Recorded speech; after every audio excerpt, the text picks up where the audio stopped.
right, 2 in a row.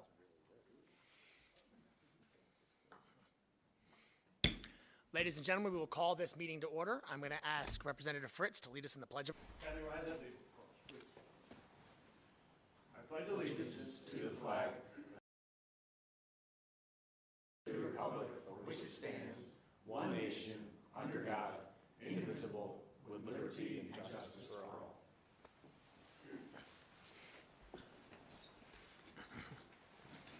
Thank you all very much for being here today. My name is David Rowe. I'm the chairman of the Republican Policy Committee. I have the privilege of representing the 85th Legislative District in the Pennsylvania House of Representatives. That includes Snyder, Union, Juniata, and Mifflin counties. I want to start off by allowing our members to introduce themselves and the districts they represent. We're going to start off with Representative Flick, and then Representative Fritz will go to you and move down the line. Thank you, Chairman. I'm Representative Flick from the 83rd District right here, so thank you all, and I'm glad you're with us today.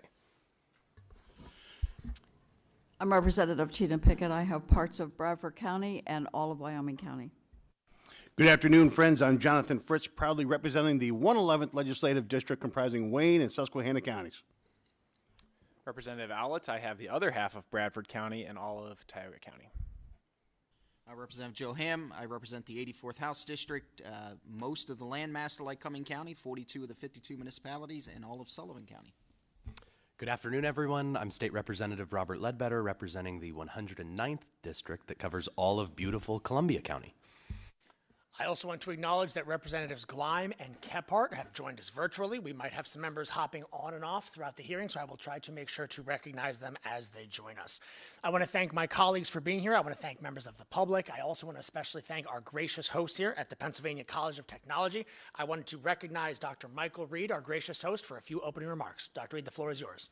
Well, thank you, and thank you, leaders, for choosing Penn College for this event today.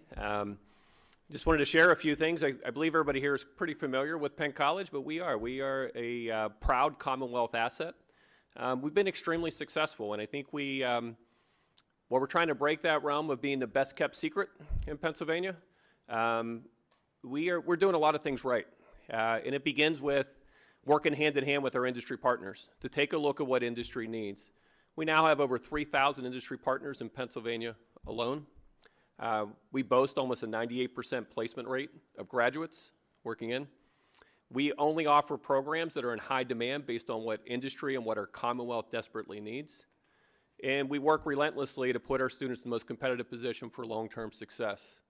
We tell every student walking through the door, begin with the end in mind. Who are you working with? How are you going to put yourself in the best position?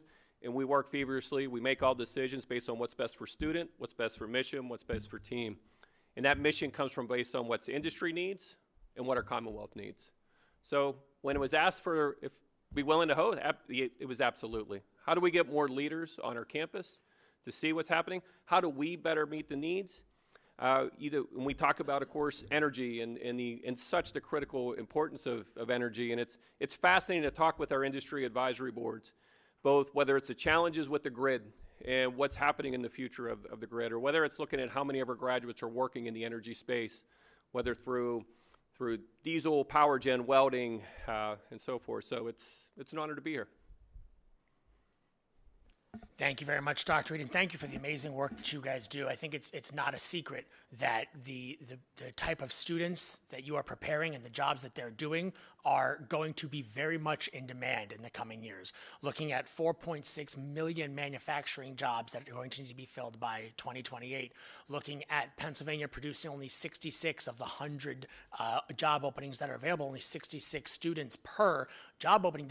That is something that is not sustainable in the long run. We're going to have these massive vacancies, continued labor shortages, but because of the excellent work that you are doing, leading the charge, making these sustainable family-sustaining jobs available for young people, I think is fantastic. I came here, I grew up homeschooled, but Pennsylvania College of Technology graciously hosted our physics classes for our homeschool group. So we came up here and we had a fantastic time. We got to use labs and I remember one really cool experience where, and I don't know if this would get him in trouble at the time, but the professor teach us kinetic versus static friction took us out in his car and drove in circles until we spun out. And it was awesome. And it was that really kind of cool hands-on thing that it instilled in me a love for physics and for mechanical things. And so just from a personal perspective, seeing what you are doing for students year over year over year, we're just very grateful. So on behalf of us who are responsible for tackling workforce issues, to the employers that rely on the students that you graduate from here, I just want to thank you for the work that you do. Well, thank you. And just two other quick points. One is that we're really proud. These past 2 years, we've seen significant growth. We had a 6% growth since last year, so hopefully some help is on the way for our industry partners in Pennsylvania. 8% from 2 years ago. Over 60 of our programs had to be waitlisted because we didn't have the capacity to bring all of our students in. And with about 90% coming from Pennsylvania, the majority coming from that rural T of Pennsylvania, we look forward to continually building out tomorrow's workforce. Well, I think when we travel the state, we visit career, tech, vocational schools across the Commonwealth. That's a common theme, right? Having those wait lists of it, that no student in Pennsylvania who wants to pursue a family-sustaining job should be on a wait list. Every single student should have access to the educational opportunities that allows them to pursue their American dream. So thank you for facilitating that. I think down the road we can probably have additional conversations about what that looks like, about eliminating every wait list at every vocational school in the Commonwealth. Should be a priority of all of us. For sure. We would love your input on how to best do that. I would love to be at that table. Thank you, Dr. Reed. And one last shameless plug. We snuck in your folder. There's a one-pager. You probably have received this from our chair, Senator Yaw, also from Harrisburg. But it really just talks about by the numbers of being a Commonwealth asset and what that means. So I'm looking at our 97.7% placement rate, our alumni living in Pennsylvania, our industry partners, and it's nice too being ranked from outsiders too. Georgetown ranks us top 5 in 10 and 15-year ROI of our graduates. U.S. News Reports ranks us #1 in most innovative schools 2 years running. Best college for veterans. So we got a lot to be proud of and a lot to build off of, and I do. I think we can all lean in together to help continually move our Commonwealth forward. Thank you. Great. Thank you. I want to recognize Representative Flick, our gracious host today. Thank you, Representative Flick, for having us here today. Thank you for everyone making the drive up in the snow. I think that this weather is a firm reminder of why we're here today talking about that energy reliability, because without energy reliability, the heaters don't work and the plows don't run. So Representative Flick, I'd like to turn it to you for opening comments. Sure. Thank you, Chairman. I'll make one more plug for the college, actually, Dr. Reed. So I'm a graduate of the college. I have 5 brothers. They're all graduates of the college. We are all now, I don't think it's a secret, in our 60s, and at no time has a single one of us ever been unemployed. So 6 boys from a farm family. My brothers went here for welding, electronics, automotive. One went here for diesel mechanics, and I went here for computer science. I then taught here at the college. Hate to say when, I think it was from 1981 through 1986 or something like that. So if it was not for the Pennsylvania College of Technology, I certainly would not be sitting here with my distinguished colleagues today. So thank you for that, Dr. Reed, and for your forward thinking on everything. In regards to energy, while we're here today, I do sense a great deal of energy just at this table. So we're off to a good start. And for my colleagues, or I'm sorry, for my constituents, and I'm sure it's the same for my colleagues' constituents, a lot of our phone calls and complaints are about the price of energy. And I opened that bill, and I just can't believe what the amount is. So I'm hoping today, and I know today, that we're going to get out of the dark and shed a little bit of light on those phone calls. So thank you, Chairman. Thank you, Representative Flick. And yes, you hit the nail on the head. We're continuing our series about the conversation regarding energy taxes and what that means for the industry, what that means for grid stability, what that means for Pennsylvania families that are already struggling to make ends meet. When 80% of Pennsylvanians are paying more than they ever have in the utility bills, when we've got the average family spending $3,100 a year on their energy needs, when you talk to senior citizens who have to make the decision between turning the thermostat up enough to keep them warm or paying for their medication, these are the types of conversations that the Commonwealth of Pennsylvania, the second largest energy producing state in the Commonwealth, we shouldn't be having seniors choosing this between their medication and their heat. Governor Shapiro, unfortunately, has proposed a series of energy policies, whether it's RGGI, which is an $800 million energy tax, or whether it's PACER, or whether it's PRESS. The end result of all of these acronyms is simply higher costs to consumers and less stability for the grid. Energy has been a heritage industry for the Commonwealth for decades, if not over a century, when you look at our heritage from coal to natural gas to looking to the future of rare earth mineral development that we have here in the Commonwealth, we could be a leader in this industry. But unfortunately, instead of honoring those heritage industries that have set Pennsylvania up for success over the centuries, the governor is unfortunately embracing the opposite. He is trying to make it impossible for these industries to continue to thrive in Pennsylvania. Pennsylvania powers the East Coast. The grid relies on Pennsylvania energy. And we've done that at the same time while also reducing our carbon footprint. When you look at the comparison of our neighboring RGGI member states, Pennsylvania has actually driven down our emissions faster than those RGGI member states, and we've driven down the cost to ratepayers at the same time. Meanwhile, other RGGI member states, maybe they've driven down their emissions, but they've driven them down slower than we have, and they have driven up their rates. So as the third largest producer of electricity, exporting more electricity than we consume speaks to the fact that other states rely on our energy. A war on Pennsylvania's energy is a war on energy for the entire East Coast and will continue to destabilize the grid. We're going to make sure that Pennsylvania remains an energy leader. We're going to prioritize affordable, reliable energy that makes potential investors, industry leaders, when they look to Pennsylvania, that they will know that coming to Pennsylvania means you will have affordable, reliable energy. At a previous hearing we had in Harrisburg, we had one of our testifiers speak to the billions of dollars in lost investment that Pennsylvania no longer has or will never have, because as industry leaders look to Pennsylvania, the biggest thing they're looking for is stability. And when you have all of these different acronyms, RGGI, PACER, PRESS, Lightning, no matter what you call it, at the end of the day, it's instability for energy producers. And if the governor is truly sick of losing to Ohio, he should start behaving more like Ohio does. So I want to take a moment now and introduce our testifiers today. We have some fantastic testifiers today. First of all, we are going to start off with Senator Gene Yaw, my own personal senator. He's been my senator for several years. He represents the 23rd Senatorial District, covering Bradford, Lycoming, Sullivan, Tioga, and Union counties. Perhaps most appropriately, he is also the chairman of the Senate Environmental Resources and Energy Committee. He has been a strong advocate for the energy industry and the jobs it creates and the Pennsylvanians that rely on that industry throughout his career. We're going to have Senator Yaw give his testimony first, then we're going to do questions, and we'll do two separate panels. And after the senator has wrapped up, we're going to then hear from Joe Delmar, who is the Director of Governmental Affairs for Cogentrix Energy. And then virtually remote, we will have Rod Williamson, who is the Executive Director of the Industrial Energy Consumers of Pennsylvania. And then after Rod and Joe testify, we'll open it back up for a second round of questions. Senator Yaw, we are very grateful you are here today, and the floor is yours. Thank you, Mr. Chairman and members of the committee. I was asked to come here and talk about Senate Bill 186, which passed the Senate our last session and is now sent over to the House. I'm not sure what committee it's been assigned to. Hopefully it was assigned to the Energy Committee. But let me give you a little bit of background as to what generated or the genesis behind 186 and what 186 is and what it is not.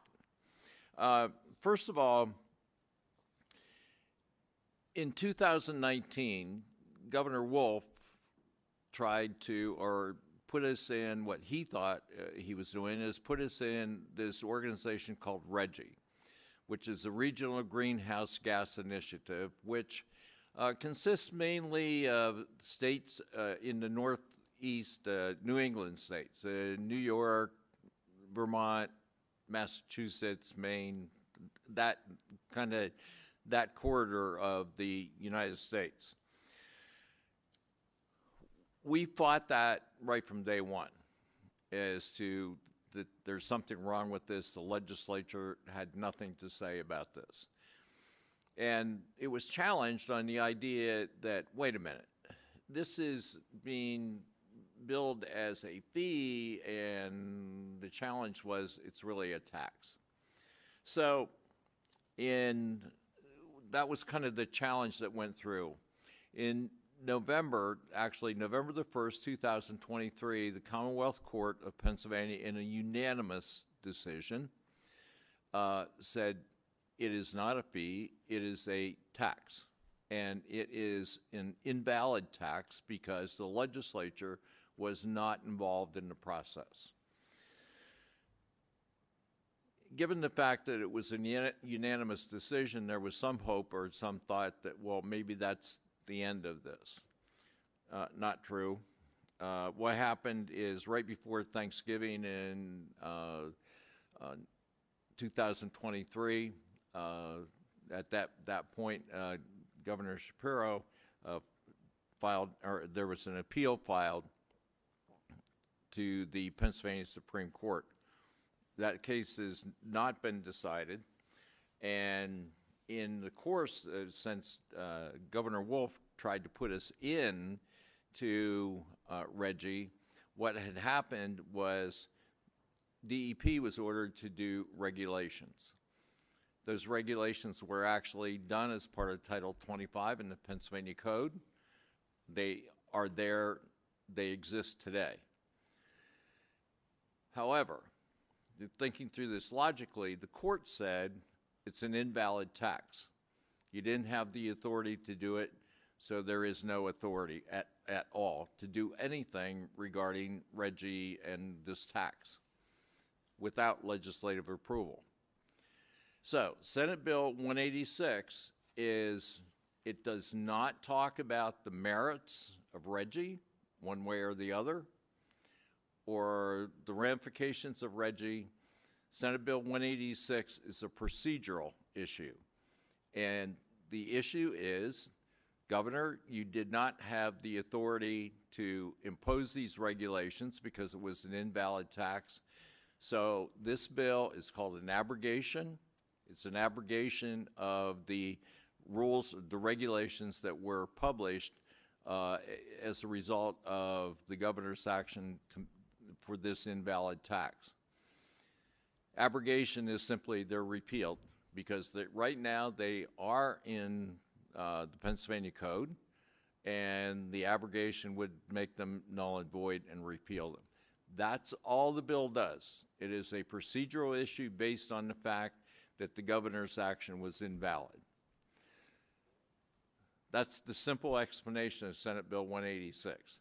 It is, and I know that there have been commentary. There was comment in the Senate when the bill came up for a vote about, well, how much RGGI's needed because of the environmental issues, and that is not the purpose or the issue involved in Senate Bill 186. As I said, it's procedural only.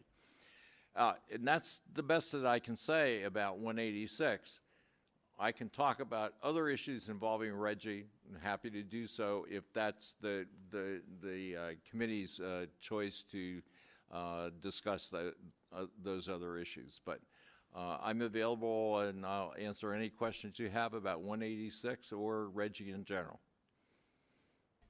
Thank you, Senator. I think as sort of the expert in the field, you've been very much the tip on the spear in maintaining that constitutional separation of powers that is supposed to make sure that taxation authority lies with the legislature.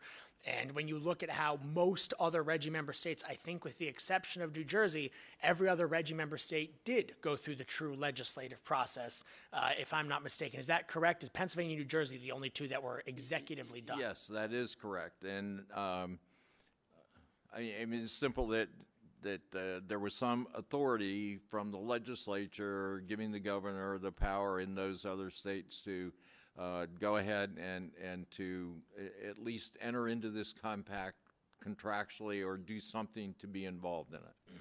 And it was, New Jersey was out, then in, then out, then in, correct? Haven't they swapped 2 or 3 times now? I'm not sure what today's flavor is, Right. whether they're in or out. But yes, you're correct. They were in, out, But the bottom line is Pennsylvania did not have any legislative support for joining RGGI. And I'm monopolizing the mic here. I will turn it over to my colleagues momentarily. So if you've got any questions, please flag me down. But just one question on mine. What does that instability do to the industry? When you look at a state like New Jersey or Pennsylvania, where this governor says we're in, the next governor says we're out, the next governor says we're in, what does that do to potential investors to our energy industry? Well, instability and uncertainty in any investment is is a pariah. I mean, that's not anything that any business wants. In general, remember I said Governor Wolf tried to put us in RGGI in 2019. Since 2019, you know, the problem that we have with the energy grid and energy production in Pennsylvania, there's two ways to produce electricity. You know, thermal and non-thermal. Thermal is anything that produces steam. Steam is produced electricity is that type. It's available 24/7, 365. It doesn't matter what the weather is outside. It doesn't matter whether it's hot, cold, whether the sun's shining or not. It's the base load. It's the base load that Pennsylvania has relied on for years. And for years, it was, you know, coal, nuclear, and gas, in about a third each, and a little bit then of renewables. Since 2019, we have been retiring coal-fired power plants, mainly the coal-fired power plants. I'll give you a couple of examples. Cheswick, right outside of Pittsburgh, and Homer City, which was the largest coal-fired power plant in Pennsylvania, about 2,000 megawatts. It had enough electricity for 1.5 million homes. All right, we're retiring those plants, and we are not replacing it with a comparable power, meaning something that's available 24/7, 365. And, you know, many of you have heard me say, my touchstone is, where does your power come from at 3 a.m. on a cold, calm winter night, like we've had for the past, I don't know, month, 2 months, or whatever? It's not going to come from solar, and it's not going to come from wind. So where's it going to come from? Well, the problem that we have with retiring these plants, a lot of them most of them for environmental reasons, or they're being retired. We're not replacing it. Since 2019, we have not had a baseload thermal power plant come online in Pennsylvania. So that's the impact. I have had generators tell me, as long as this threat of the RGGI tax, which you indicated is somewhere in the vicinity of $800 million hanging over our head, we will not invest one nickel in generation in Pennsylvania. That's a huge problem. And I mean, I understand the risk involved. Corporations operate, they'll go where they get the best return on their investment. And if you're looking at this tax hanging over your head, it's like having an axe hanging over your head. Are you going to come to Pennsylvania? And the answer is no. That's what the ultimate ramification of what happens with RGGI. Thank you. Chairwoman Pickett. Thank you, Mr. Chairman, and greetings, Senator Yachts. So nice to have you here with us today on your, I don't think there's anybody in the House or Senate who can speak more deeply about energy and the pluses and minuses of where we are than yourself, and I always enjoy your updates when I get to hear them, and I appreciated the update on your bill today, the explanation for where you are with what you're trying to accomplish there. And you just spoke about the overall big picture to some degree, which is I have heard you speak about before. They're kind of cold, hard predictions that you're able to make, and they always unnerve me when I understand where we are and what we're looking at in the future for supply and demand. With the many, we're trying to build an economy, and at the same time, we're saying, oh, by the way, we don't have enough energy for you. Maybe you can even go a little further with that one, and I would say while you're doing that, could you say, okay, but we still have some people who are willing to say, oh, no, we should be taxing, we should be doing this, we should be doing all of these things that are going to tamp down the ability to have this investment and this economic growth in Pennsylvania. In your opinion, what's the number one comeback that we can make on all of that as a simple statement of, absolutely, you are taking Pennsylvania down when you say that? You mentioned a lot of things that affect this, and you know, unfortunately, I'll be very blunt about this. I think we're so far down the road, the wrong road, it's going to be very difficult to turn us around without serious ramification. let me give this explanation. PJM had predicted, just in the normal run-of-the-mill things, that we would have about a 40,000 megawatt shortfall as a result of retirement of baseload power plants, or the thermal baseload power plants, by 2030.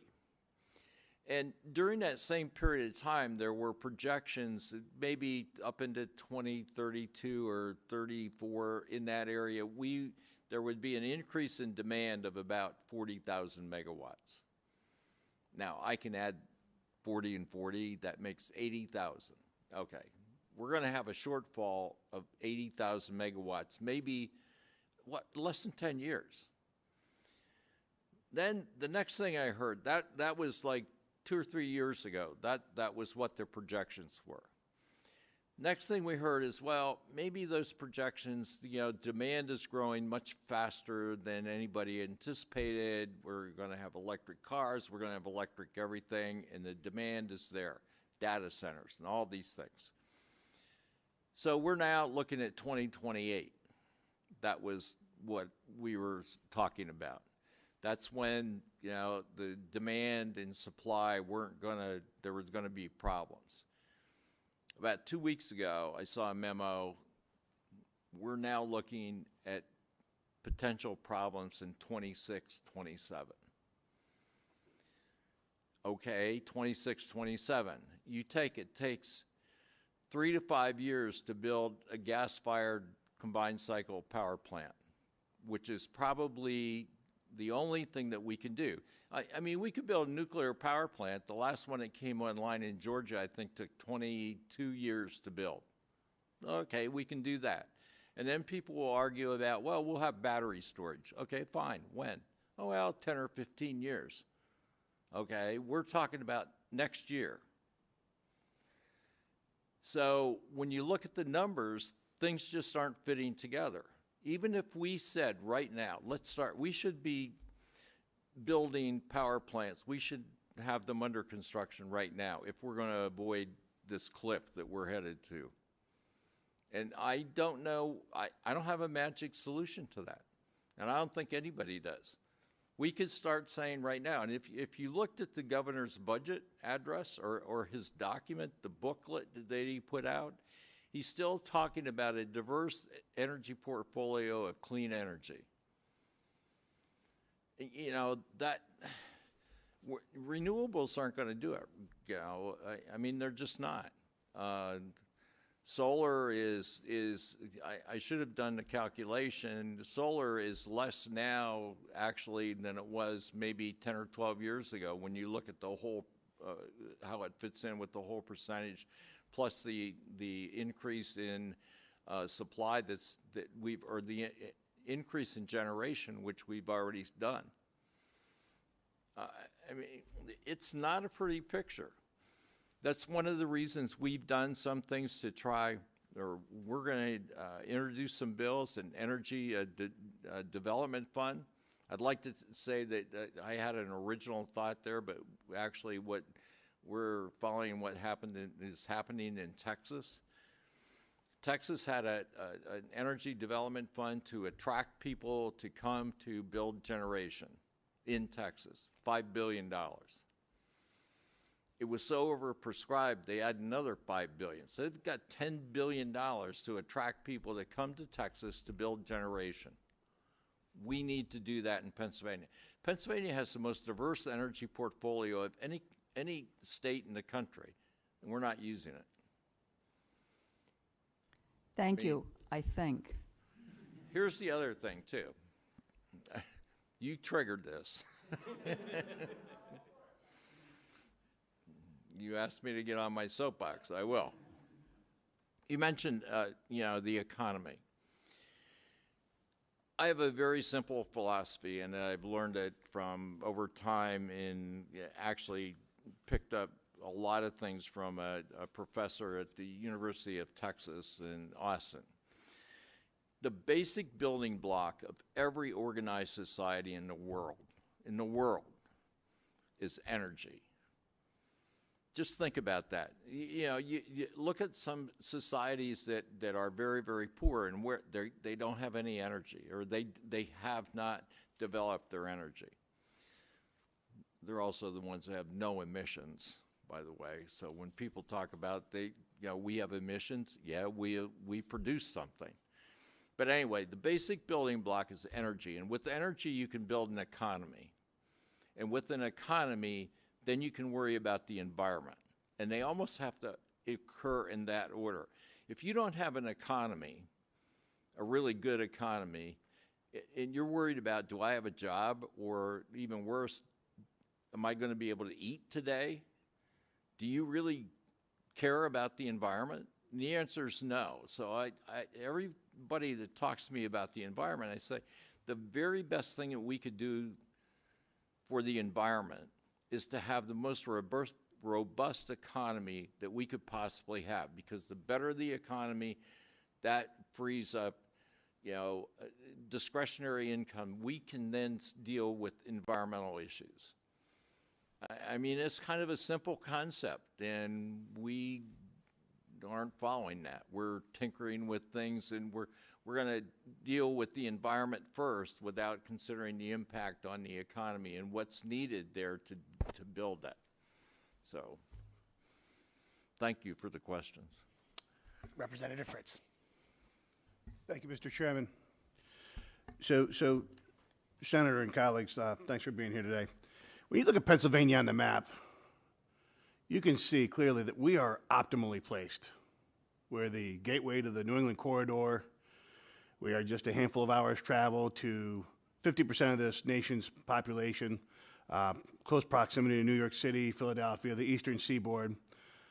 Like, businesses should be racing to establish themselves in Pennsylvania. But unfortunately, policy and regulation in Pennsylvania, we scare them off. Just a very unsettled place for businesses. So if Governor Shapiro could see a path to either sign your repeal bill or stand down, or if the Supreme Court rules favorably in denying Reggie, just speak to, and a little bit of this background. I have 3 kids, all Penn Staters, by the way, as am I, but they are just now looking to enter the workforce. And boy, nothing would make my heart smile more than having my kids be able to move back to Pennsylvania and move in close proximity to where they grew up. And I could watch my grandkids and watch their families grow. But they need potential.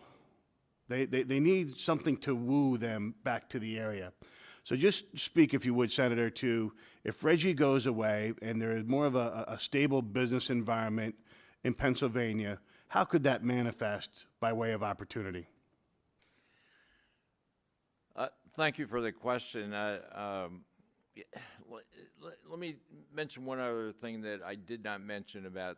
There's a combination between Reggie and PJM, and we haven't talked about PJM, and I'm assuming that people know what PJM is. It's Pennsylvania, New Jersey, Maryland. It's the RTO, the Regional Transmission Operator, for 13 states plus the District of Columbia. About 65 million people are involved. We're part of that. Pennsylvania is. Pennsylvania provides about a third of the electric power that goes into that grid. So when you look at Pennsylvania as the energy, it's the engine that drives this whole region. I want to compare PJM with Reggie. Remember when I talked about Reggie, it was like the Northeast, New York, Massachusetts, all those people, where we can't run a pipeline for gas, that prefer to buy it from Russia, and all those things. If you look at it, so Reggie would put us in this group with the Northeast, but PJM, the power grid that we're involved in, is basically an east-west. So that the illogical part of Reggie is you have the Northeast saying, this is the way you can produce your power, and here's what you can do to distribute it east and west. That just never made any sense to me. You're absolutely right about Pennsylvania should be a destination for anybody who wants to do business. I mean, we should be worried about the number of people coming to Pennsylvania, you know, the borders to do business here. As I said, we have the most diverse energy portfolio. What it would mean, I mean, business coming here and the opportunities it would present for our children and everything else to come here, stay here. I mean, I can't even get my arms around how big that would be if we really exploited what we have here. And I hate to tell people, you know, when we have this diverse energy portfolio and what we have, you know, I'm sorry, Maryland, if you don't have what we have. That's tough. But we have it, and we're going to use it. You want to buy electricity, you're going to have to buy it from us. I mean, the opportunities are, I can't even imagine all the, you know, all the opportunities are out there that would produce to increase our population and get people to come here and more people to come here and live. And you know the population study, I can't pass this up, which the Center for Rural Pennsylvania released about a year and a half ago. Pennsylvania, between now and 2050, we're going to grow, but we're going to grow at, it's around 2% or less. If that's all Pennsylvania is going to grow, look at what's going to happen in Florida and Texas. We're going to lose congressional representation. We're going to continue to do that. And it all, you know, it all fits together. If you don't attract people to come here, excuse me, that's what's going to happen. And it's kind of, from my perspective, you sit back and it's like all these opportunities are out there, and we're just, I don't know, we're not paying attention to them. We're not doing anything with them. Representative Ham. Thank you, Chairman. Thank you, Senator. We are blessed to have, in my opinion, Senator Yaw in our legislature. There is nobody who has more knowledge about energy in our legislature than Senator Yaw, who's been on the front lines for a long time. Senator, first got to start with some bad news. Your bill did not go to energy. It went to environmental and natural resource protection, and so your good friend Greg Vitale has your bill in the House. I think sometimes when we talk about policy, sometimes as legislators we get so engrossed in what we're talking about that sometimes I don't think we speak in a way that connects with people, with everyday people, that they understand what we're talking about.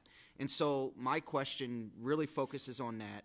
When we think about RGGI, when we think about PACER, when we think about PRESS, the Lightning Plan, whatever the governor wants to call it today or tomorrow, can you talk about what those programs, how they're going to impact hardworking Pennsylvanians, how they're going to impact small business owners, how they're going to impact our manufacturers, how it impacts our communities? I'll try to simplify it and say, just by saying this, is that none of those programs address the real core issue that I talked about. You know, our core issue is we need to develop more baseload generation. And I've used this, I might as well, I think I stated it yesterday in some editorial board reviews, so it's out there. Yeah, PACER and PRESS, PACER is basically a new version of RGGI. All they're doing, and as I said, I use this example, is we're rearranging the deck chairs on the Titanic. It's not addressing the problem. And even PJM has said the real problem is we need more energy capacity. That's it. And unless we're addressing that issue, we're in the wrong place. And that's, unfortunately, that's what's happening.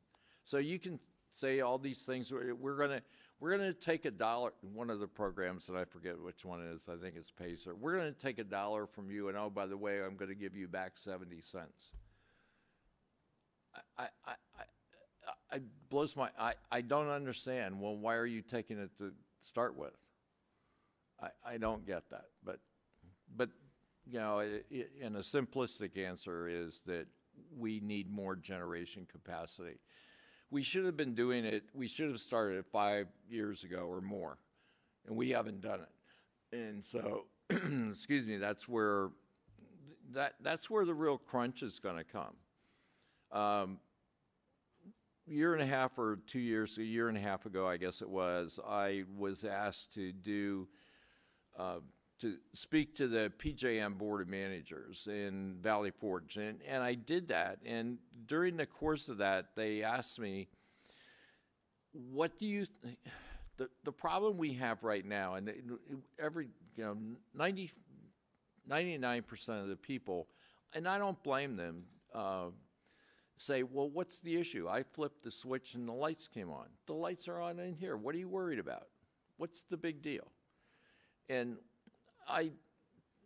the Board of Managers asked me, what do you think it's going to take to get people's attention?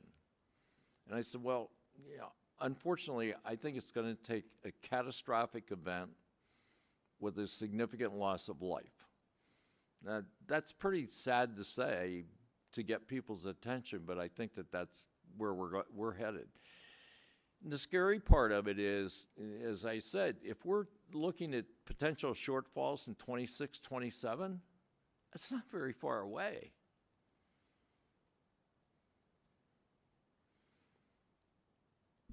Thank you, Senator. At the end of the day, I think it's clear that these programs are going to increase consumers' electric bills, and you said earlier in your testimony that you believe we're already too far down the road, and I think it is clear that someday we are going to go to turn on that switch, and the lights aren't going to come on because we're too far down that road. The simple thing is, and I think everybody in here understands, or if you were, one of the basic things you learn about economics is supply, demand, and price. And look what's happening. I mean, we're talking about the demand is going to exceed supplies. So what's the ramification? The price goes up. So the programs that are out there we're talking about, unless they're increasing supply and we're shutting down, the demand is growing, the supply is not growing, what's going to happen to the price? The price has gone up. I mean, it's inevitable that's what's going to happen. The only way you can get the price down is you have to build more capacity. Secretary Owlett. Thank you, Mr. Chairman, and thank you, Senator, for being here.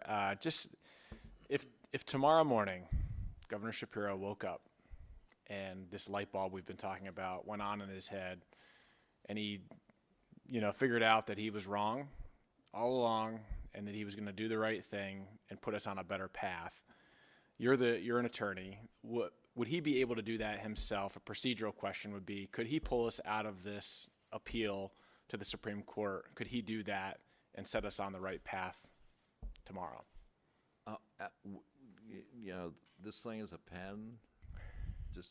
That's how easy it would be for him. So second procedural question then would be, so it could be done, and that would set us. He's the one that generated the appeal. He can stop it. So he could stop this. He could actually do this tomorrow and get us on the right path. Procedurally, Senate Bill 186, you talked about some of that portion of Reggie being in code, and this would repeal part of that. So say the governor did hypothetically wake up tomorrow and want to repeal this, would we still need Senate Bill 186? Would that be really important for us to keep moving that regardless? In my opinion, yes, because it's there. It's in Title 25. You need to take it out. Yeah. And lastly, we didn't talk about AI and the amount of storage and energy that we're going to need for that. And a lot of other states are moving forward to be able to produce that energy, to be able to invest in that and see growth in the data centers in their states. from the things that you've heard and the things that you've shared today, are we in a position in the Commonwealth here to be able to see that growth here in our Commonwealth? We have, and we have some, there's been numerous inquiries in Pennsylvania by major, I mean, there's no question about it. You know, Microsoft is paying to restart 3 Mile Island. They're going to take all that power, though, so it's great for the area, and it's great for jobs, and, you know, I have nothing against it. But it doesn't help the grid, because that power is not going to all of us as individuals. It's going to that business. Amazon is buying part of the power at the Berwick nuclear power plant. And I know that they're looking even more deeply into this area. They've been in this area looking around and talking. I think one of the reasons is because of, you know, the gas industry here. That's where they're looking at what's the solution to this, and the most logical solution is to utilize gas to generate the power. Amazon's looking, I mean, Pennsylvania is like on the cusp of being a targeted place for AI, but they use tremendous amounts of power. There's some other sites being developed in that regard. I think Homer City is going that direction, and from what I understand in Homer City, it's going to build a huge power plant, but it's all going to be used on site, so it doesn't help us. Now, that, you know, I guess it helps us because it's not draining more power out of the grid, but it's not putting any power into the grid. And that's going on all over Pennsylvania, and that's going to be a huge business. You know, that's going to be, there's a whole economy going to start in Pennsylvania over AI. Maryland and Virginia have problems. You know, as a result of some organizations I'm involved in, I get to deal with legislators from Maryland and Virginia, and the data centers around Washington are so hungry for power. Where are they going to get it from? Yeah.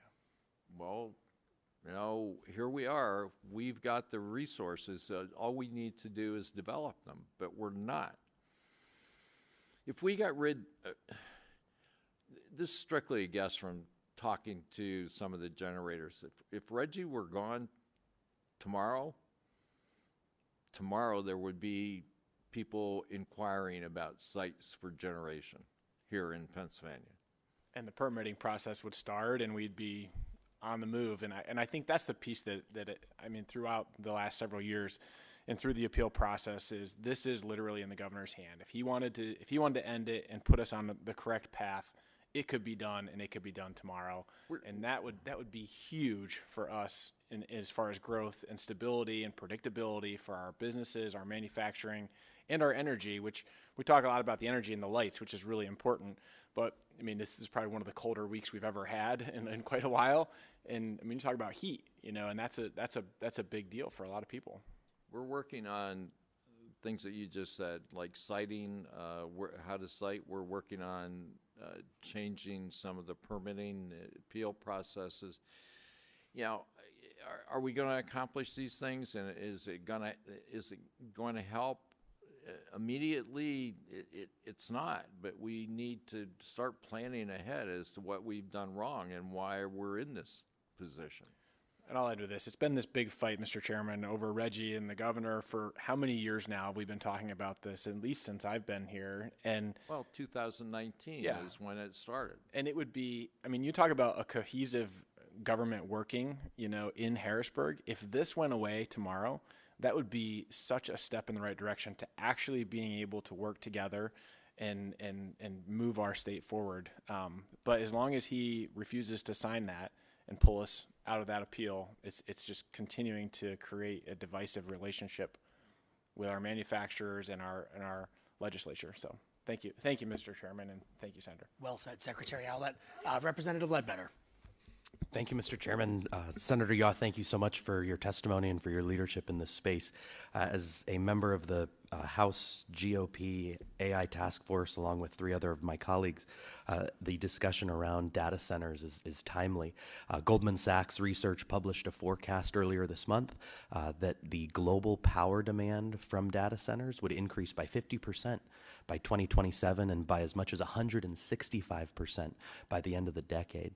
Pennsylvania, as you so well articulated this morning, has accessible, affordable, and plentiful energy, whether that be coal, natural gas, nuclear. And it's a matter of taking those sources and developing them into that baseload energy that is necessary for these data centers.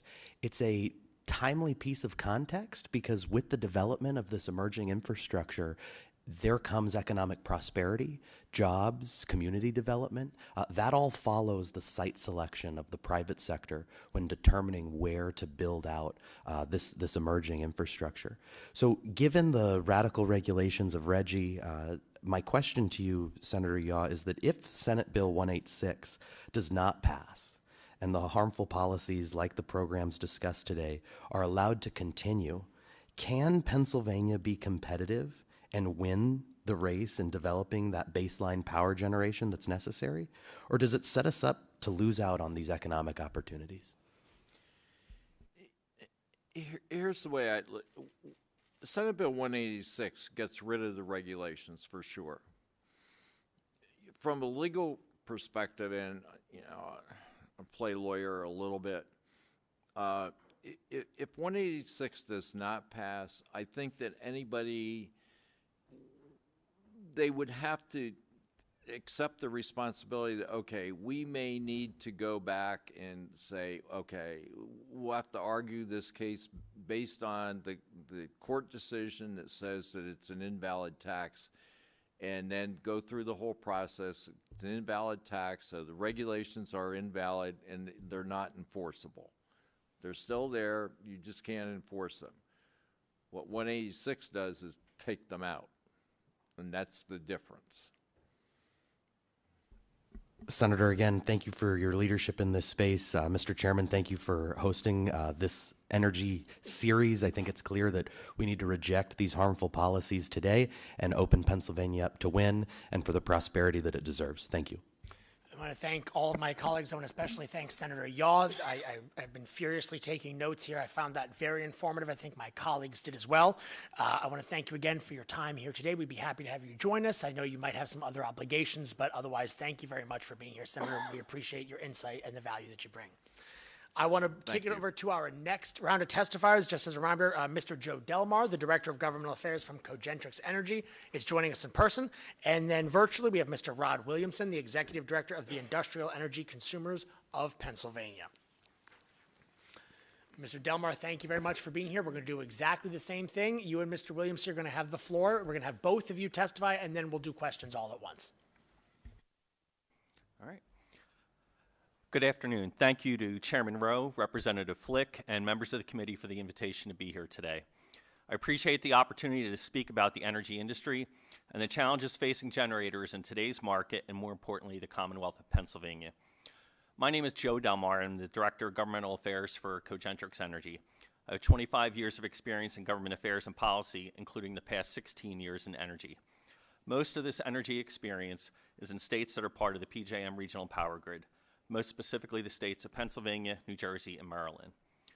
Cogentrix has approximately 5,000 megawatts of generation, including 2 natural gas-fired combined cycle power plants in Pennsylvania.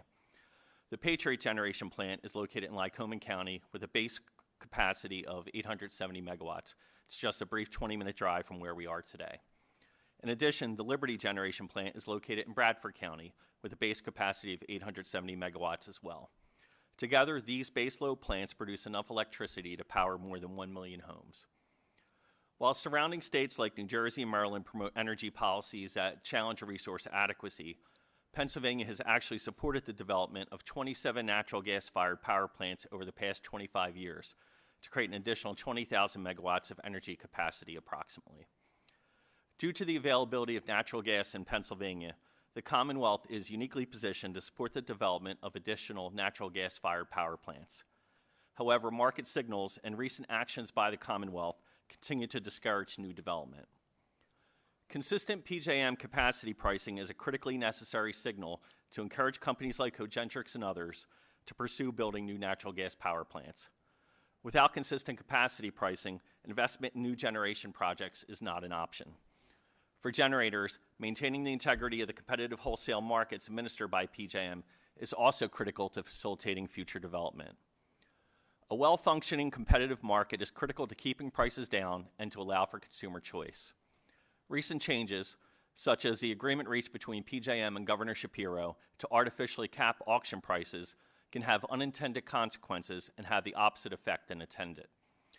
Forcing changes to the competitive market under the banner of consumer protection can further undermine electricity markets, thereby raising consumer costs and threatening resource adequacy. This agreement has had a chilling effect throughout the generator community. In the past, many of us in the generator community focused our time on energy policies in states like New Jersey and Maryland. We didn't worry about Pennsylvania. That's not the case anymore. Pennsylvania's energy policy is at a major crossroads.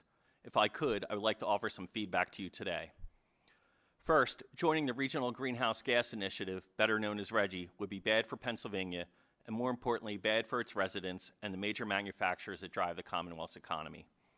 We view RGGI as a tax that will be passed on in monthly utility bills. It leads to higher prices and will continue to do so for the immediate future. I am not a RGGI expert, but if I could, I'd like to explain at a very high level how RGGI works. Generators like Cogentrix are required to purchase CO2 allowances for every short ton of CO2 that they emit. RGGI conducts a quarterly allowance auction each year, and the allowance pricing fluctuates even between auctions. As an example, these allowances last week were trading at approximately $22 per allowance. Our Patriot and Liberty plants are both relatively newer plants, making them more efficient than older plants that continue to operate on the grid. Based on the emissions of each plant and that $22 CO2 allowance, the added cost for each megawatt we produce would be an additional $8.30 per megawatt under RGGI. This additional cost, again, is added on when we sell electricity into the market. As we all know, prices historically go up too. S&P Global Commodity Insights, which monitors the energy industry, examined RGGI recently, and as expected, are forecasting RGGI allowance pricing to go up significantly.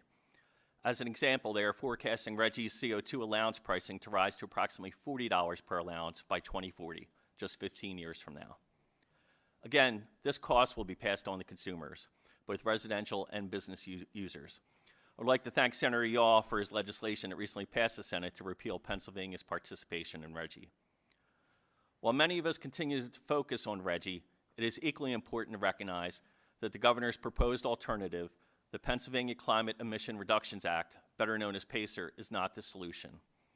Like RGGI, it is a cap-and-trade program, but it would be specific to Pennsylvania generators. It would also lead to higher electricity prices.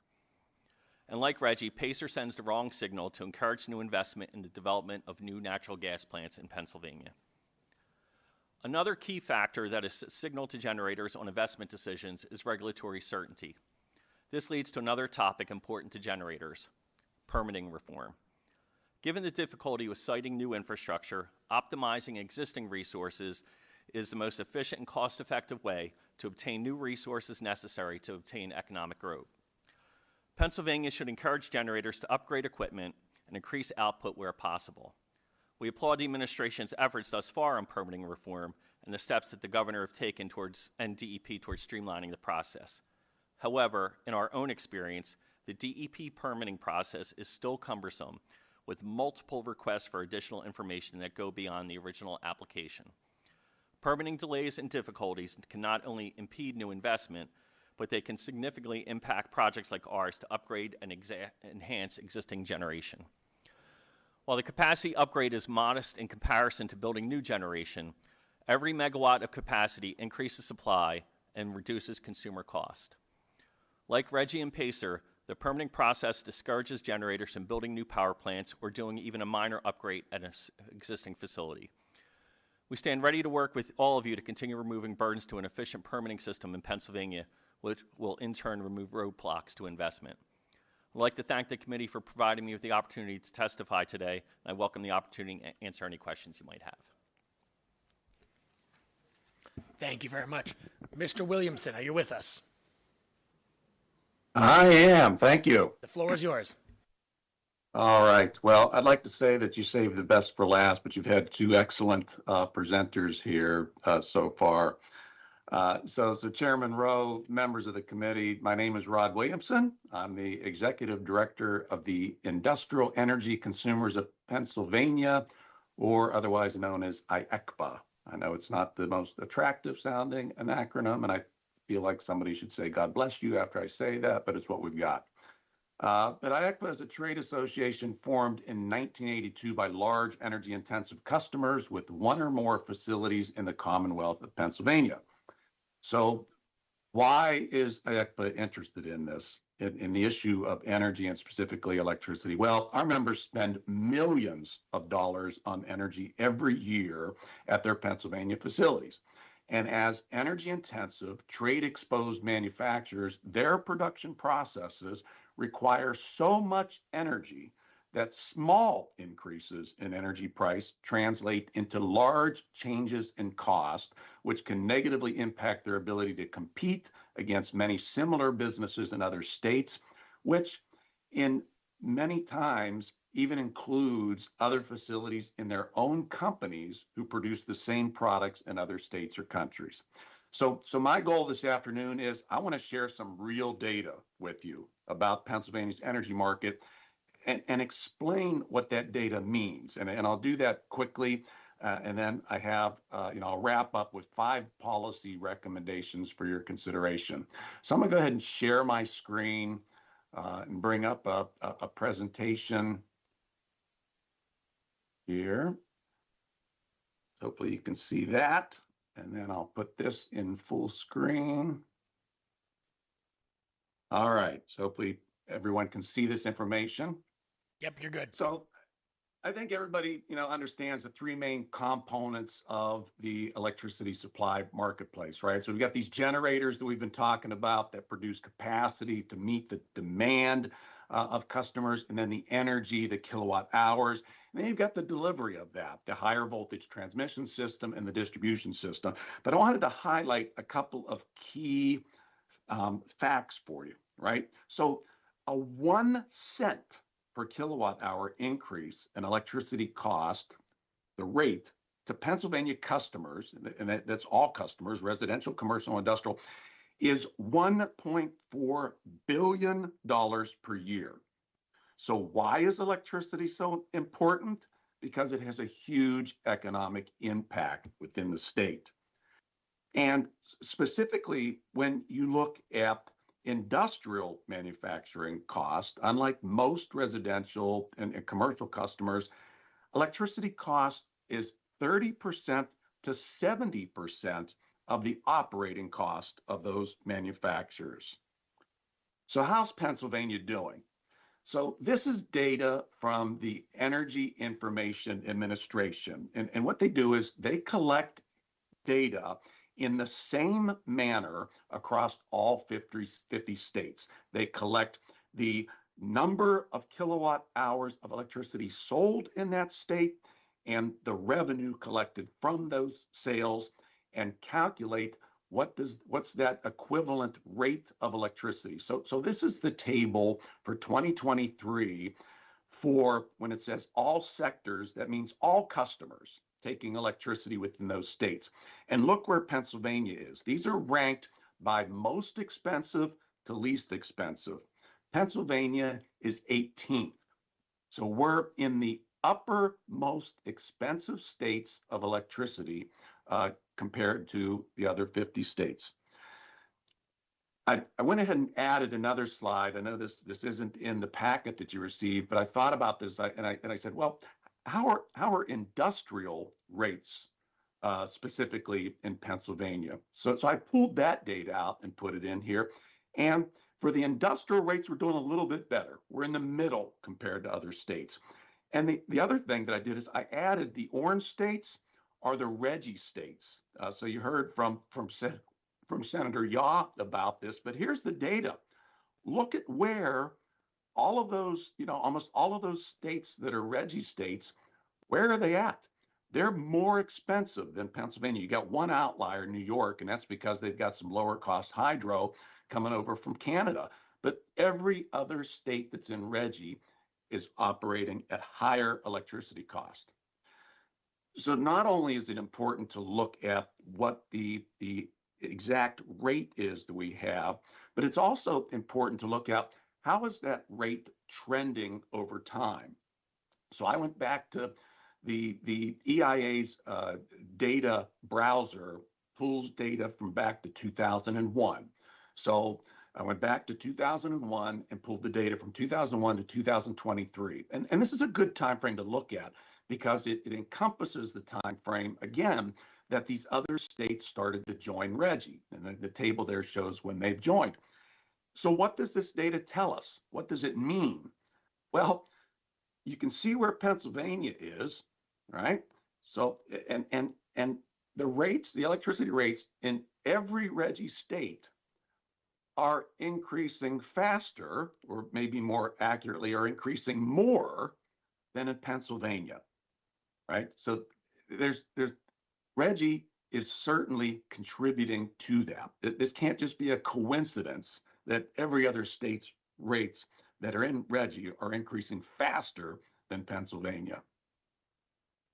All right, so touching specifically on RGGI or a PA-specific carbon cap and trade program, or more specifically a carbon tax program, will increase cost of electricity in Pennsylvania. You heard our previous presenter talking about the carbon allowance price, and in 2022, when the PA Department of Environmental Protection did their analysis of the cost impact of RGGI, the RGGI carbon allowance was $13.50. The most recent auction price is now in the $20 range. It's around a 48 to 50% increase. So those initial estimates of what the cost impact would be at $13.50, but somewhere in that $700 million to $800 million per year, now those costs would be over $1 billion per year. And as we just heard, even though that's a direct cost to the generators will pass that cost on to customers. What are some of the other non-market mandated charges that are also impacting electricity rates within Pennsylvania? Well, one of those is the Alternative Energy Portfolio Standard. This is a PA, Pennsylvania specific program. And what we're seeing is that the cost of this Alternative Energy Portfolio Standard program continues to increase and increase. This is the data here from the compliance and reporting year 2022 to 2023. 527, almost $528 million were associated with the purchase by energy suppliers of these alternative energy credits to meet this mandate. So again, I'm not going to just tell you, what it is, tell you what it means. What it means is each one of those alternative energy credits is equivalent to 1 megawatt hour. When you look at the PJM marketplace that we operate in, the real-time load-weighted average price within PJM in 2023 was $31.08 per megawatt hour. That's the average across Pennsylvania. So while others have testified in the past year how clean energy is the lowest cost source of electricity, in Pennsylvania, for residential, commercial, and industrial electricity customers, the AEPS program has almost doubled the cost of electricity for clean energy sources used to comply with this AEPS policy. And this places Pennsylvania industrial customers at a competitive disadvantage to other states who are adding renewable energy, who are adding other forms of generation without these specific added cost. A significant cost associated with electricity supply in Pennsylvania facilities, the gross receipts tax on electricity. And this is an additional cost which Pennsylvania business competitors don't occur again in other states. And I note this recent article about the gross receipts tax is rare nationwide. This Joseph Jones of the Tax Foundation said that gross receipts tax have fallen out of favor in most states and were repealed before 2000. So again, look at the data. What's the data telling us about this tax? This tax continues to increase. For the 2023-24 timeframe, this gross receipts tax to electricity customers is now up to almost $1.2 billion, right? Industrial customers are 36% of electricity sales in Pennsylvania. Thus, the gross receipts tax cost to industrial customers is approximately $426 million in 23-24 and continues to increase. One other non-market mandated charge that I want to discuss that's having an impact on electricity rates in Pennsylvania. Act 129 Energy Efficiency Program is adding uncompetitive costs to industrial manufacturing customers. Because that energy cost is 30 to 70% of the operating cost, these industrial customers have been focused on energy efficiency long before Act 129 was published. And right now, most of them are who have already invested in that energy efficiency are unable to take advantage of trying to get their money back that they pay into this. This is a program where customers pay into it, and then the EDCs, the electric distribution companies, give it back, but they only give a portion of it back because there's a lot of administrative overhead costs. And these charges can be as much as 43% of the utility bill to those customers. So to finish up, I'll leave you with this. Okay, we encourage the lawmakers to consider the following. The increased electricity costs from RGGI or a similar carbon tax approach is unnecessary. And you heard this from Senator Yaw, because energy-related carbon dioxide emissions in Pennsylvania have decreased just as much on a percentage basis as other states participating in RGGI, and have decreased more than other RGGI states on an absolute basis without the added cost of a RGGI program. This has occurred in large part because of the competitive retail choice market in Pennsylvania, driving the development of lower carbon emitting generation. The electricity choice market has benefited large energy users, helping their Pennsylvania facilities to remain competitive in a global market. So maintaining a robust retail choice market to drive innovation and efficiencies is paramount to our members. Most large industrial energy customers support the increase of carbon-free generation, while also having production processes that need reliable, around-the-clock supply. That requires continued reliance upon natural gas or baseload generation, like Senator Yaw referred to, for the foreseeable future. Natural gas and electricity generation siting and regulatory reform, again, Senator Yaw referred to that, and they're looking at that. We're glad to hear that, because it should be explored to ensure the availability of natural gas and electricity infrastructure for reliable electricity supply. And then finally, additional costs that are created by legislative policy, not the market, such as the Alternative Energy Portfolio Standard, Act 129, gross receipts tax. They should be significantly reformed to make Pennsylvania industrial electricity rate more competitive. So, for instance, one of the main drivers of the significant increase in the APS cost is this tier 2. That's where most suppliers have to source their alternative energy credits from. Well, that could be expanded to include combined heat and power generation facilities installed by industrial customers. And finally, I'll mention this because Senator, there was a question about it, and Senator Yaw responded about it. What is something that Pennsylvania could do quickly to help with energy supply within Pennsylvania? I would encourage that the state consider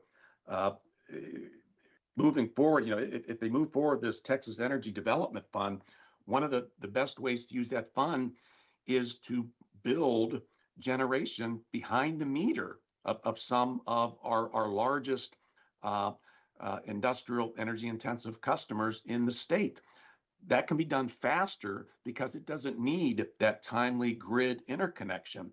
And the end result is if you supply that load with that generation behind the meter, then other generation on the grid is available to supply other customers. So with that, thank you very much for the opportunity to present this morning, and we'll turn it back over. Thank you very much, Mr. Williamson. That was fascinating. This is a lot to dig through here. I want to start off with member questions, and then I got a couple of my own. We're going to start off with Chairwoman Pickett. Thank you, Mr. Chairman. Mr. Delmar, your Liberty plant is literally in my backyard. I drive by it every day, if not several times a day. And as you were talking about it, I was thinking, it is probably one of the most quiet, efficient neighbors I have in my neighborhood. Using gas that's produced every single day in Bradford County. My question to you would be, can that plant be built out more for more increased production? And if that could be done, did I hear you say perhaps permitting is still a big problem in Pennsylvania, in addition to the financial barriers that the state consistently talks about throwing in your roadway? So in terms of expansion, we would love the opportunity to expand our Liberty and Patriot plants as long as the economics work for that.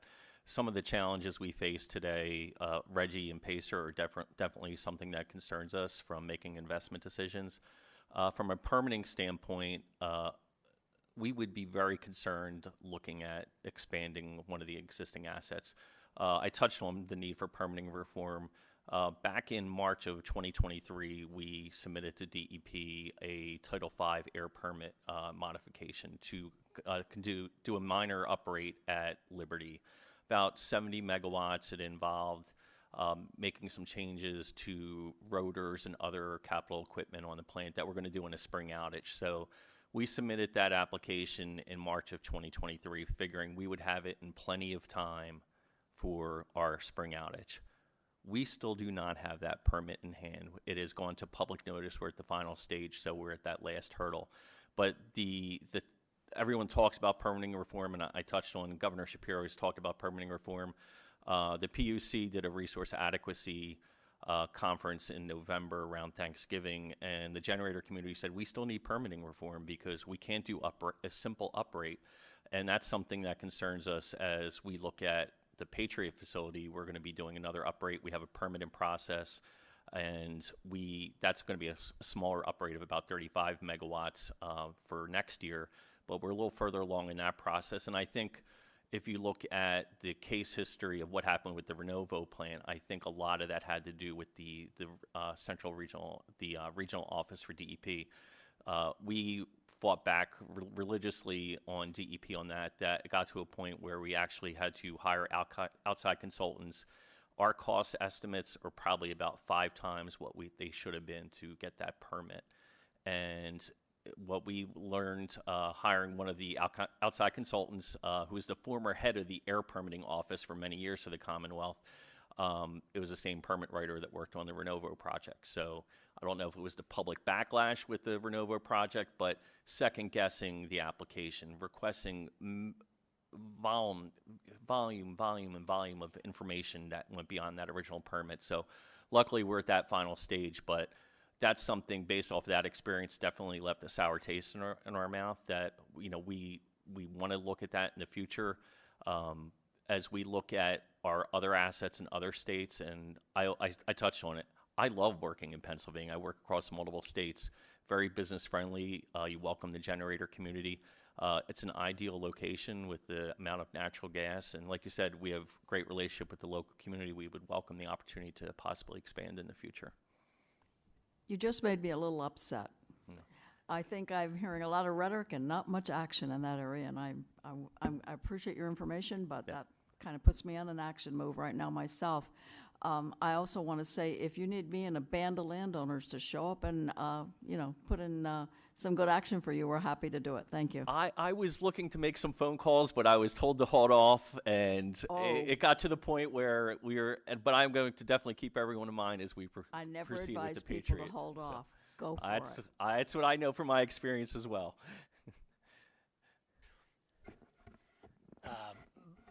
I cannot imagine the headaches of what you guys have to go through for your permitting process, knowing just the constituents that reach out to me. I've got a constituent who wants to replace a drain pipe with a drain pipe, and it's been 2.5 years and $32,000, and we're talking about a 2-acre property here. So we're talking about something that is a tiny, minuscule project, just trying to replace a pipe with a pipe, and he can't even do that. So overcoming the hurdles that you guys have to do to try to create the generation we need through these plants, good for you guys for fighting the good fight. I'm grateful for it. I do have a question from one of our online members, Representative Glyman. Her service is spotty, so I'm going to go ahead and ask her question for her. I think this is directed towards Mr. Williamson, but obviously would be open to any input from Mr. Del Mar as well. Representative Glyman asks, given that the data we have that the agricultural industry is one of our largest, if not the largest industry in Pennsylvania, do we have any data on the impact RGGI would have specifically on the industry of agricultural production? Yeah, a lot of the agricultural, farms, electricity usage are actually under industrial rates as well. So while the industry classifies, residential, commercial, industrial, it's usually that breakdown is more from a size and overall usage standpoint. And many of those farms are large energy users as well. So certainly, the electricity rates that we are that I showed here associated with the industrial customers have an impact on that farming industry as well. So anything that we can do that helps lower those rates, as a lot of those items that I reviewed where the opportunities lie, would also benefit that agricultural community as well and help lower their operating cost from an electricity supply standpoint. Representative Fritz. Thank you, Mr. Chairman. One of the key targets for these hearings is to educate folks, our constituents especially. And we had Senator Yaw use this term, and I've heard it now a couple of additional times, and I want to shine a light on it. So if you could, in maybe simpler, basic terms, explain what this is and why it's so vastly important. But we talked about base load energy, and either one of you, if you could kindly take me up on explaining what base load energy is and why it is so important. So baseload power is power that's going to run 24/7, every day, every night, hopefully 365 days a year. Generally, those baseload plants are nuclear, natural gas, and coal plants. And as we see more and more coal plants going offline, the difficulty, as someone who's worked in the nuclear industry in the past, trying to get a new nuclear plant built is also difficult. Really, the logical choice to increase baseload is natural gas power plants. Renewables are great. I'm one of those people, believe in energy diversity, but each piece plays a role to that puzzle. And until the sun shines 24/7 and the wind blows 24/7, it's not going to be able to be used as baseload power. Another important aspect of baseload energy supply is that it's dispatchable. And that's a critical component. That means that these generators can be sitting there on standby, and PJM can call on them as needed. And that spinning generator can ramp up quickly to bring that energy supply to the marketplace. And a lot of these other clean energy generation sources that we're currently seeing being brought to the market are not dispatchable. Now, some of them are starting to add, the battery technology to it, but even that technology is more on a short-term basis, right? It can be dispatched for a few minutes, a few hours, But unlike baseload generation, that rotating machinery that's producing that steam and heat energy that's spinning turbines, like Senator Yaw talked about, can run 24/7, but it also can be dispatched when it's needed. That's the response I was looking for. Thank you. Representative Ledbetter. Thank you, Mr. Chairman. Thank you, Mr. Delmar and Mr. Williamson, for your testimonies this afternoon. When referencing some of the industry publications, it is clear that $50 billion of CapEx is expected in U.S. power generation capacity through 2030. That is just a mere 5 short years away. This industry-wide spend is admittedly digestible and anticipated to be regionally concentrated, particularly in MISO. And for those of us that are listening to this, that is just another RTO that is not PJM. So again, indicative of investment not coming back to Pennsylvania. So gentlemen, when we look at the generation of capital investment, the investment to support grid reliability and the economic growth that comes with these types of big dollars, $50 billion, without withdrawing from RGGI and the other harmful programs that we discussed this afternoon, does Pennsylvania have any realistic chance to attract and retain the kind of grid investment and economic growth that's currently going to other states? It definitely does. It's, like I said, it's very business friendly to the generator community. We have an excellent relationship with the, the natural gas industry as well. And for us to look at those type of investment decisions, to do it here locally, definitely within the PJM footprint, if speaking for our company, Pennsylvania would be the ideal choice for us. We're not going to look at, neighboring states like, we don't have current assets in Ohio, but looking to expand upon our existing assets in Maryland, New Jersey. The policy decisions that you're talking about here today are really crazy in those states that we would never even consider making those investment decisions there. Yeah, I mean, Pennsylvania is sitting on the mother lode of natural gas.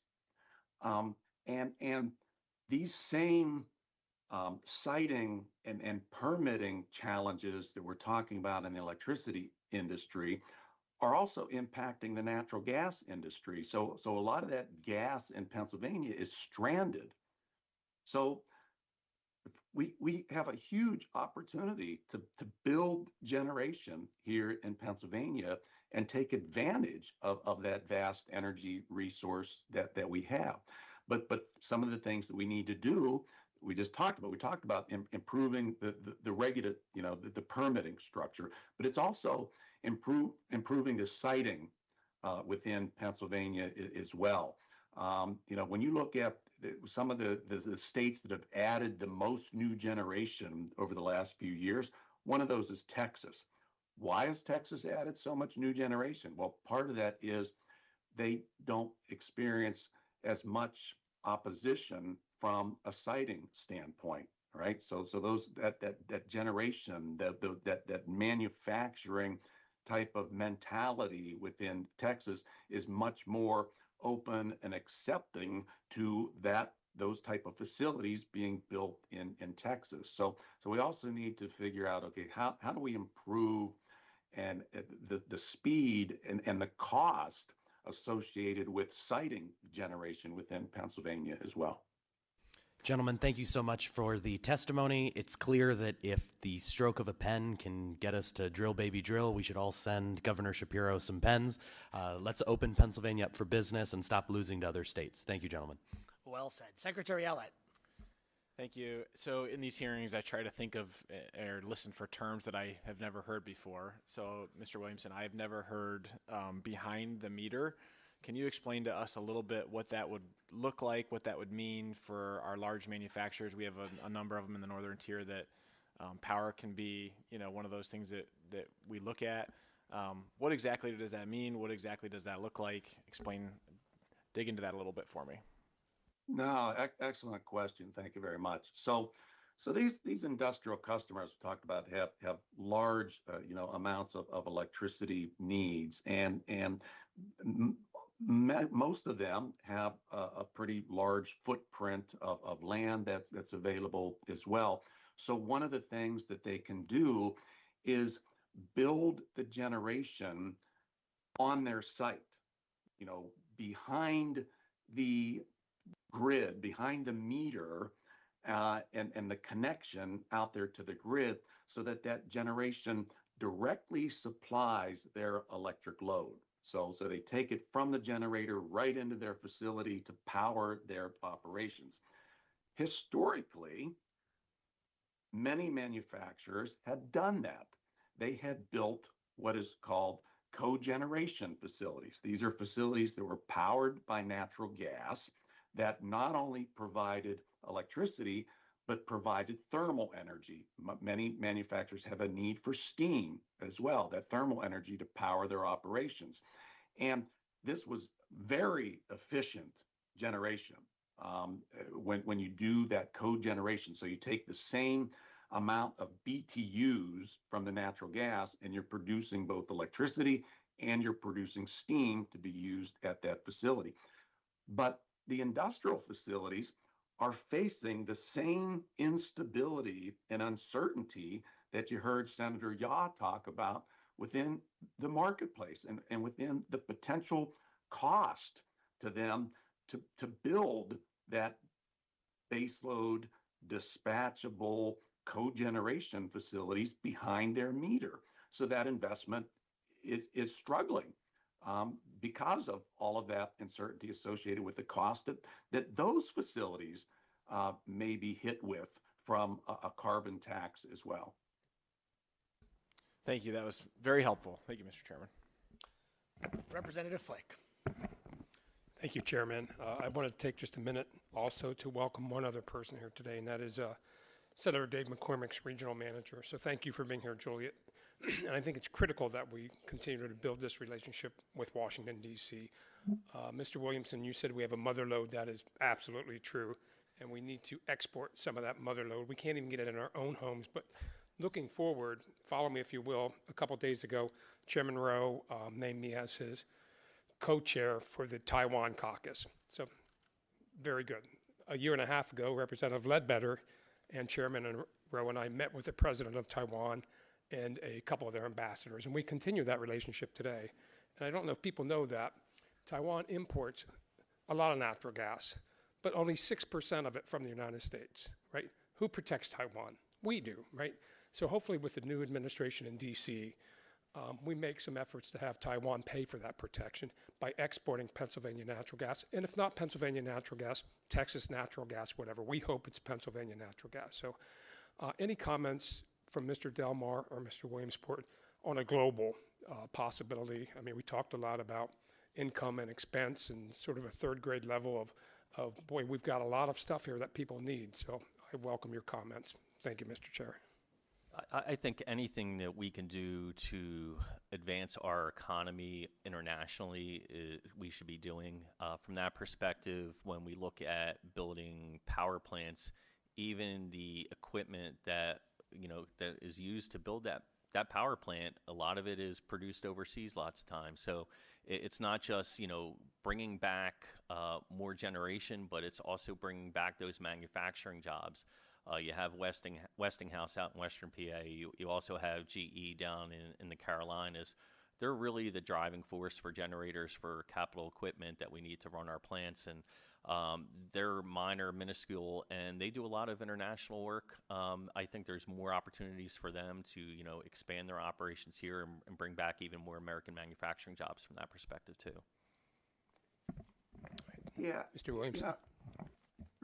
Regardless of what your personal opinion or thoughts are on climate change, it's probably still a good idea for us to do what we can to reduce carbon emissions, and the export of natural gas, LNG, liquefied natural gas, is an opportunity for the U.S. to help with that, because where the bulk of this LNG supply is going to is to these countries who have a lot of coal-fired generation as well. There was actually just a report that came out that China now has plans to build more coal-fired generation than they have in their history. So they're still building coal.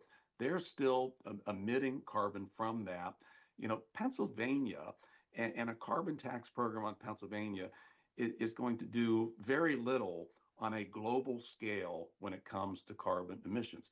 But Pennsylvania has the opportunity to utilize that natural gas, which has a lower carbon emission when it's used in a generator, especially some of the newer technology than what coal-fired generation does. And so Pennsylvania has the opportunity to be part of that, to help, you know, not only support countries that are our allies from an energy supply standpoint, but an added benefit of helping to reduce carbon emissions by providing them a lower carbon energy supply source.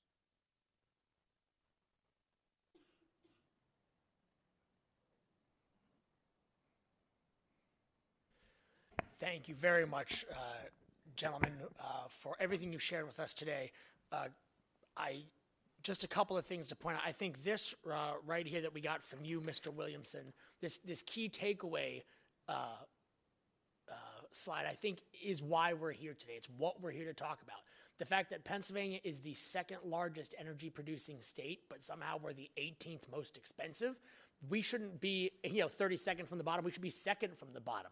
With the amount of energy that we are creating, the amount of potential energy we have beneath our feet, this is exactly what we are here to talk about today. The fact that the people of Pennsylvania are struggling to make ends meet, despite the fact that we have the capacity to generate power we're generating not just for our state, but we're generating it for our neighboring states, we're generating it for the grid, we're exporting our energy, and Pennsylvanians are still paying the 18th highest rates in the country. That is why we are here today. So I want to thank you for sharing that. Mr. Delmar, I wanted to ask you a hypothetical. I don't know if you know it off the top of your head. I'm not going to hold you to it. But I was visiting an industrial site a couple of weeks ago where they had covered the entire site in solar panels on the top, and then they had painted a reflective surface underneath and put solar panels in the back, so they were getting double the feedback. And all. It was a very large industrial-sized array, and they put a lot of work into it. It looked very nice, and it was about a 2-megawatt array, about 2 megawatts. And they told us that it almost met their own office needs, almost. So the fact that a 2-megawatt installation that covers this massive industrial complex still only not even quite met the needs of the people who built it. And we're talking about thousands of megawatts, right? I mean, we've got the Homer City generation plant was a 2,000-ish megawatt plant. I've got the Hummel Station generation plant in my district. That's a 1,200-ish generation. You're talking about 5,000 megawatts of generation. So again, here's the hypothetical. If we were to continue this pathway of mothballing our generation, our reliable generation facilities, and replacing it all with solar complexes, how many acres of Pennsylvania farmland, do you know off the top of your head, would we need to cover to make up 5,000 megawatts of generation? I don't, but there's some calculations out there. I can follow up with you and get you a number similar to that, because as someone who's worked in the energy industry, I've done those calculations in the past, and just to compare and contrast. And I think it also, from the aesthetics point, it takes away from the beauty of the character of, driving through open farmland, things like that. When you see, solar panel, great, it's generating energy, but is it really the ideal location to do that? And also, the ability, you're still going to need to be able to pull power off the grid at different times throughout the day. So. And can you explain very, very briefly why the comparison between, and I don't like the term clean or reliable or whatever terminology they use to talk about these other energy generating sources, because at the end of the day, I think the best terminology to use is intermittent, right? They're intermittent energy generators. The sun's got to be shining, the wind's got to be blowing, the water's got to be flowing, there's got to be something to generate it. From a reliability standpoint, for a Pennsylvania senior citizen who knows that if the heat goes out, they're going to be in a dark place when we're talking about these polar vortexes, what is the difference when it comes to that reliability standpoint of a generation plant like you operate versus a solar panel versus a turbine, what have you? What does that difference mean for the people of Pennsylvania? So right now, as we're getting into late afternoon, we're going to be hitting one of the peak times during the PJM regional power grid around 5 o'clock when people are getting home, businesses are still operating. So to keep those lights on, you know that you can rely on those baseload power sources, natural gas, nuclear, and coal, to be there for you. It's a little cloudy today. The snow's been falling. You probably have some solar panels that are covered. They're really not generating any electricity today. So may be able to save you a couple dollars off your electric bill, maybe, every month. But when you really need it, you can't rely on them during a day like today around 5 o'clock. Bringing it down, and this, Mr. Williamson, Mr. Delmar, this will be for both of you, obviously. Mr. Williamson, you from your expertise on the policy side. Mr. Delmar, you kind of as the boots on the ground, knowing the people that work in these plants, the people that are employees of either directly or indirectly of the energy industry. The overarching theme of the policy committee that we're going to be chasing in this legislative session is making sure that every Pennsylvanian has the ability to achieve their American dream. And obviously part of that is being able to make ends meet, right? Nobody, when the lights go out, when the heat doesn't turn on, when you can't afford to fill up your car, you're not living the American dream anymore. So my question to you is bringing it down to the very individual level. And what spurs this question is a text message I got from somebody just a couple weeks ago sending me a picture of their electric bill. A good friend of mine lives just down the road from me, said this is the highest electric bill I've ever had in my entire life. And I know he is one of millions of Pennsylvanians that are having sticker shock. What does the constant war on reliable energy and the people who make those industries run, what does that mean for people who are trying to achieve the American dream, either from the granular perspective or from the global policy perspective? I'd love to hear from you guys what that means. You want to go first? Yeah, so when there's high energy cost, there's two impacts to that. One is it makes it extremely unaffordable for the individuals, for the residents, and it's a deterrent from manufacturing companies locating in the state. And as we heard from Senator Yaw, one of the main drivers of economic development and economic growth has always been competitive, low-cost energy supply. And manufacturing that, where that's 30 to 70% of their operating cost, when they have that lower competitive cost energy supply, if you have it, they will come. They will build facilities. And the data shows that manufacturing companies, these industrial customers, pay some of the highest wages of any industry. So when you have a healthy and vibrant manufacturing economy that is enabled by reliable, low-cost energy, it raises the standard of living for everybody in that state. You're really for residential customers, you're doing less with more. You need that electricity to keep the lights on, to keep your appliances running. We use more and more electricity. Energy efficiency is great, but how many computers you have in your house, how many TVs you have in your house, how many refrigerators? I have 2. I always tell that story. I did the right thing. I got an energy efficient refrigerator. What I do with my old one? It's in my garage now, and it's the beer refrigerator. So, but I think seriously, it comes down to you have to pay that bill. There's definitely programs in place to help pay those bills, but you look at other increasing costs that are happening right now. Grocery bills right now. Prices are going up. So families may not be able to afford to do this or that. They may not be able to pay for registration for their kids. We have Little League, signups probably starting now. So, how are we going to, afford that for our kid, when, we can't even pay our electric bill. So seeing increasing costs, people look at it, it's $20, $30, and that $20, $30 is now going up to $40, $60, and it's going to go up to $80, $100 if we continue down the path that we're on. think you both hit the nail on the head, and it's very appropriate that we're here at the Pennsylvania College of Technology because the industries that generate these family-sustaining jobs rely on affordable, reliable energy. So when we're talking about that pipeline to prosperity for the people of Pennsylvania, we're talking about them coming to a school, a great school like Penn College, learning the skills that they need to then go work at a manufacturing facility, to have that family-sustaining job, to afford to raise their family. And unfortunately, if we continue to chase out the job creators, we make it unaffordable for investors to come here. People might be pursuing the American dream, but they're going to be pursuing it in Ohio and Florida. I want to turn it over to Representative Flick, our gracious host, for some closing comments. Thank you, Chairman.